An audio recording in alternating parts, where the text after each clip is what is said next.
What's up, friends? In this tutorial video, I'm going to show you how I took a simple 4-bar loop sample of a flute. You play jazz flute? I dabble.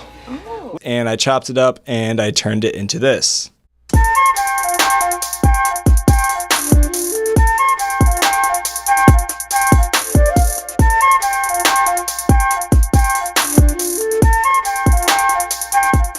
So now I'm going to quickly show you a play-by-play as how I made that happen with a 4-bar loop that I took from Splice. Basically chopped it up, rearranged the notes, stretched it a little bit, and turned it into what you just heard. But yeah, grab this audio, and one thing I like to do is just kind of mess with the phrasing. This was originally recorded at 140 beats per minute. You can even see that in the name of the audio right here.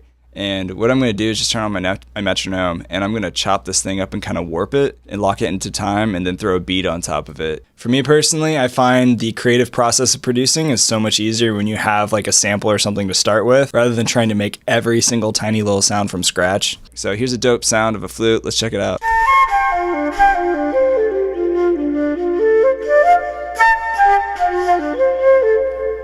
So I'm going to play with it and chop it up. I'm going to set it to 140. That's the original tempo of the piece of audio that was recorded at. So I kind of want to stretch this out. So maybe I'll chop this, Command E, pull that over. And then I can take this, I can pull maybe that a little bit over. So now it's kind of stretching it out. And notice that there's a little bit of a pop. So sometimes crossfading is really helpful. So it doesn't pop when it goes from one clip to the other part because it's chopped audio. I did some stretching with warp markers of the audio, and anytime you try to stretch audio too much, it's going to make it sound kind of crappy. So you have to be careful with how hard you stretch it.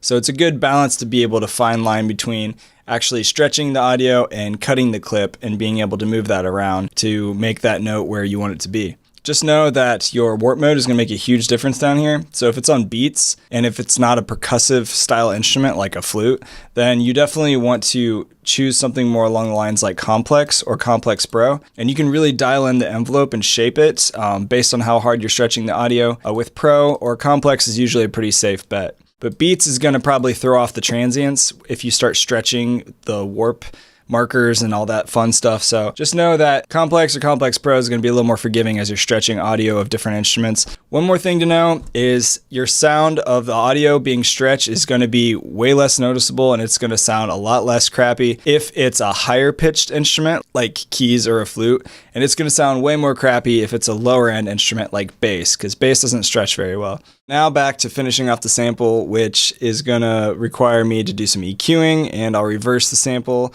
and then I'll consolidate all of it into one piece of audio to be able to continue to producing with and build around it. We pull the crossfade so it's a little smoother on the back end so it's not so choppy.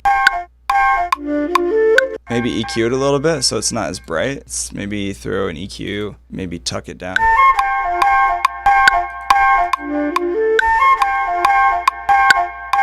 Just kind of working through here and just taking audio and cleaning it up and reversing it and screwing with it. A lot of times it's really great for creative inspiration. So sometimes you hit that wall and you just kind of need a new idea, and you hear a sample and you can hear something more than what the sample already is. Just kind of play around with it and have fun with chopping up the samples and reversing them, screwing around with them. It's a good time. Anyway, so once you get that cleaned up and you get some kind of like cool, 4-bar phrase or so, then you can just highlight all those and choose consolidate if you wanted to.